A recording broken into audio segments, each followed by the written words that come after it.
right, that's right. It's Hot in Tech, Tap Wizard, Jesse K. We back and we're not fucking with Dave. All right, but who we are fucking with? My man Elliott Wilson is in the building. Yeah, I'm here. What's up, Tad? What up, Jesse? I know you, buddy. Elliott, on camera, let's dap it up.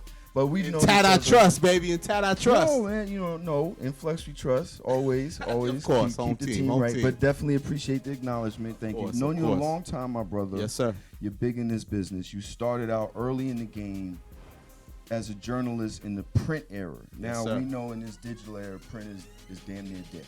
You know, only those that only can deal with it don't want to deal with the digital.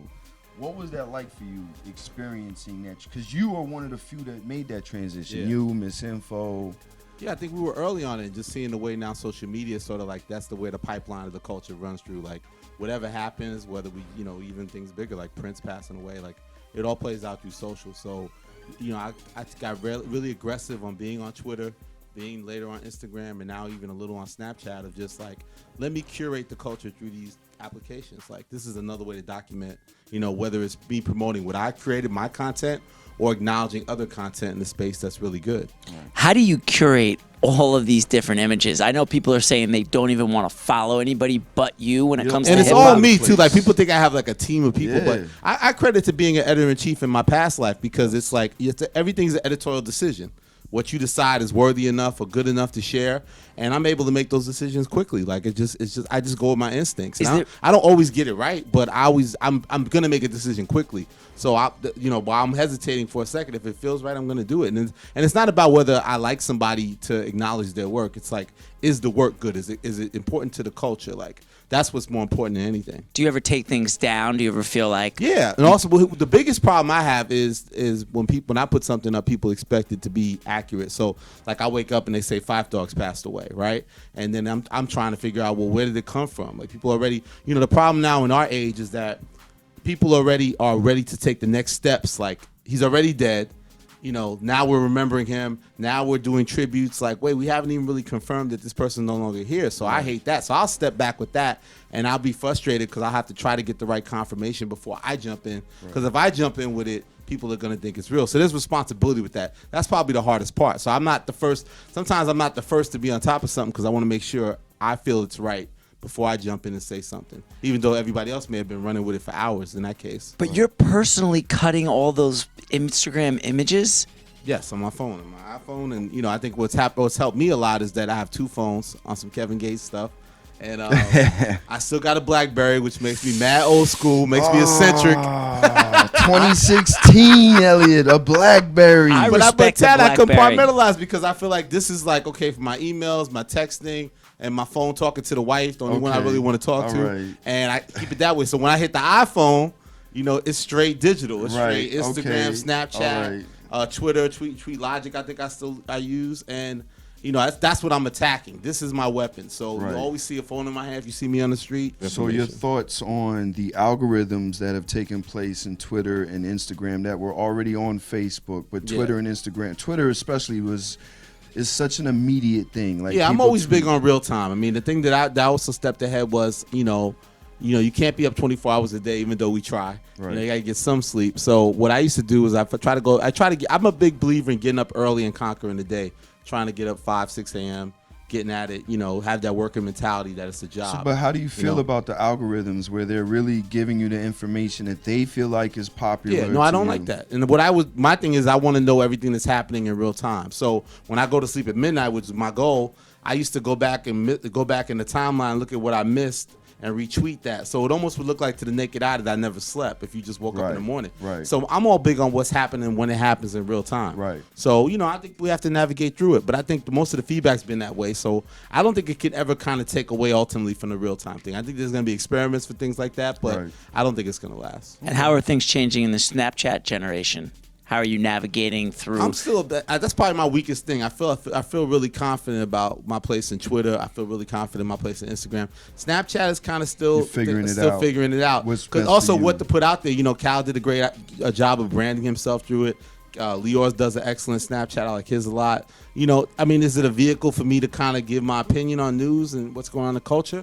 Maybe. I'm just trying to figure it out still landscape wise and follow more of the key people. So I feel like that's something I definitely improve on because a lot of people, I've seen a lot of people of the younger generation give up Twitter for Instagram, Right. and I've seen them now give up Instagram for Snapchat. Snapchat. You know, and so I definitely have to be competitive in that sense because, you know, we're in a youth-driven culture, and it's always going to be that way. And Snapchat is consistently staying on top of the new things. They've now launched where you can send the links in the DM when you want to show somebody something from the web. Yeah. That's super dope. And then the face swap technology is blowing up big time. Like people that generally aren't on Snapchat, like DMX recently had his first that was huge. That was Snapchat huge. experience through the face swap. And we were blessed like with that. the Crown. We had our own first event filter. So it was a Crown. I We had saw a filter, that was dope. And Jesse told me we got a lot of hits on that, right? Yeah, over 1 million views.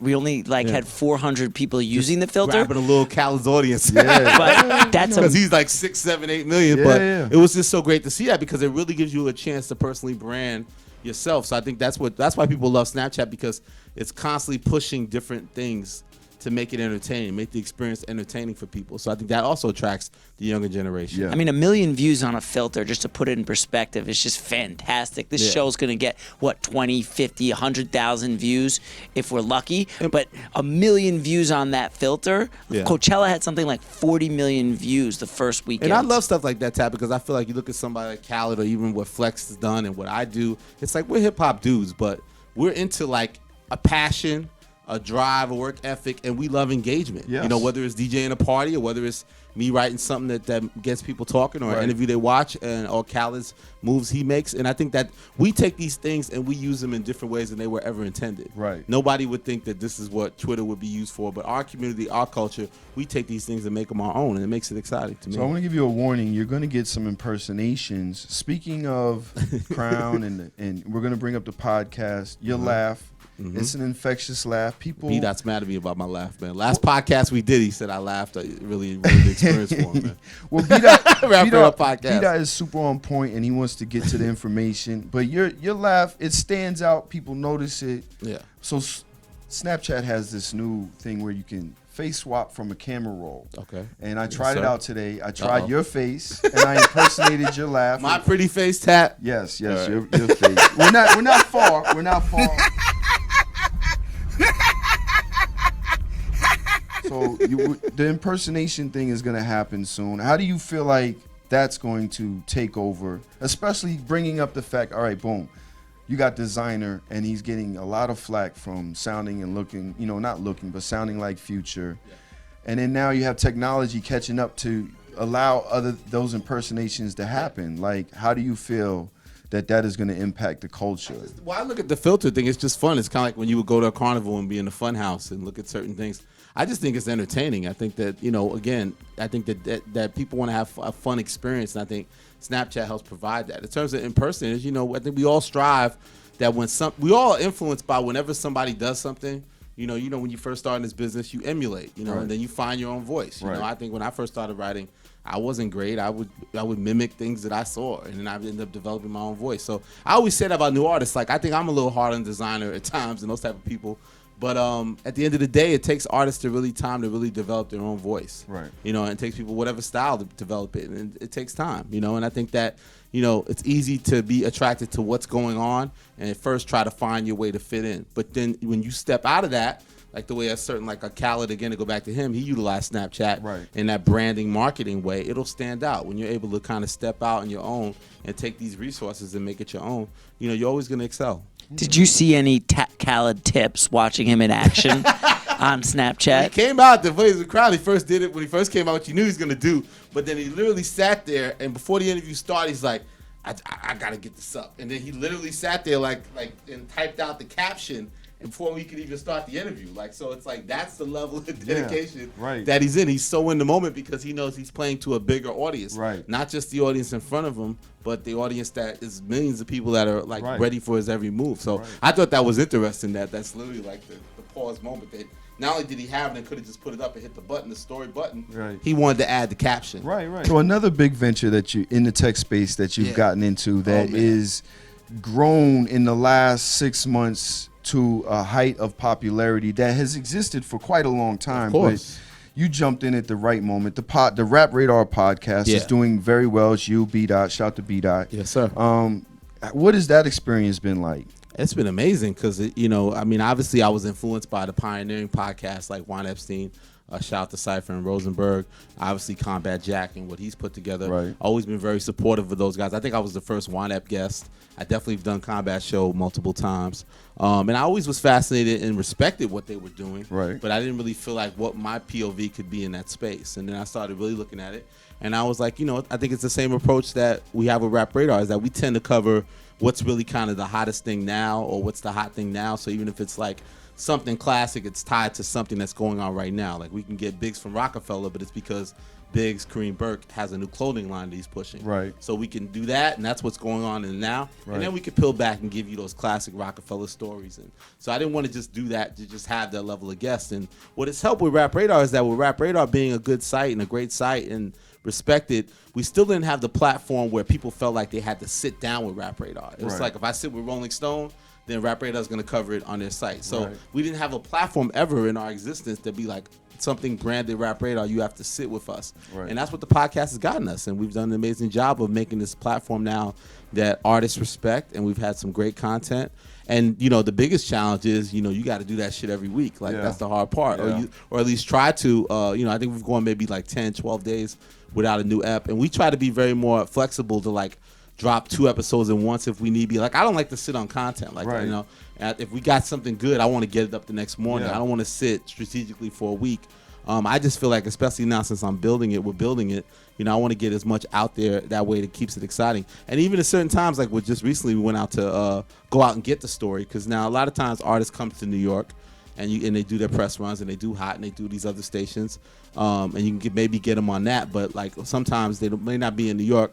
I want to have the flexibility to go out and get the story. Like we went out to California to get 2088, Big Sean and Janae Aiko. Went to Atlanta to speak to Organized Noise about their documentary. So I'm excited about that. I mean, it just is a challenge to create content consistently. And it just amazes me that as a user, this is different because they choose to listen to the content when they want to use it. I'm used to putting something out and you have to consume my content in that moment and let me know how you think about it. Right. People save podcasts. They say, I got a train commute, or I got to drive this weekend. Yeah. I have 2 hours. Like that's when I want to listen to it. So they save content and they look forward to it. And it's amazing that really you hold their interest with conversation. Yeah. Hour-long conversation, 2 hours long conversation, 3 hours sometimes.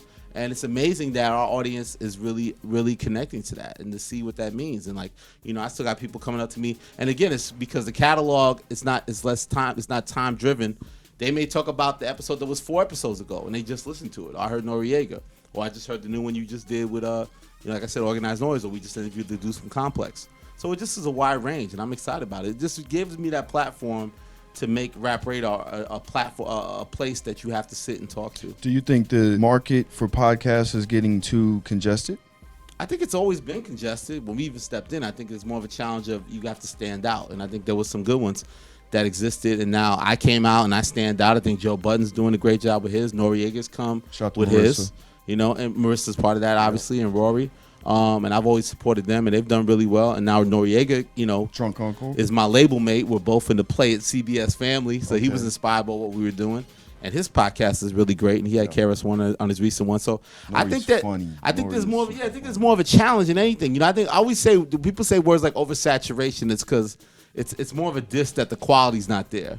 I don't think there's never enough good shit. You know what I mean? So if it's good and it's great, it's going to stand out. We're in the streaming wars. You got these brands. You got Apple. You got Spotify. You got Tidal, who is gaining a lot of ground, although they're going through some troubles right now. You even got SoundCloud jumping in the game. Where do you see this landing? Because to me, the streaming wars or the streaming services, they are the new music business. This is where the millennials and this is where the younger kids are going first to get their music. That's why I think it's serious from being cool with Jay-Z. I think that it's always a misconception.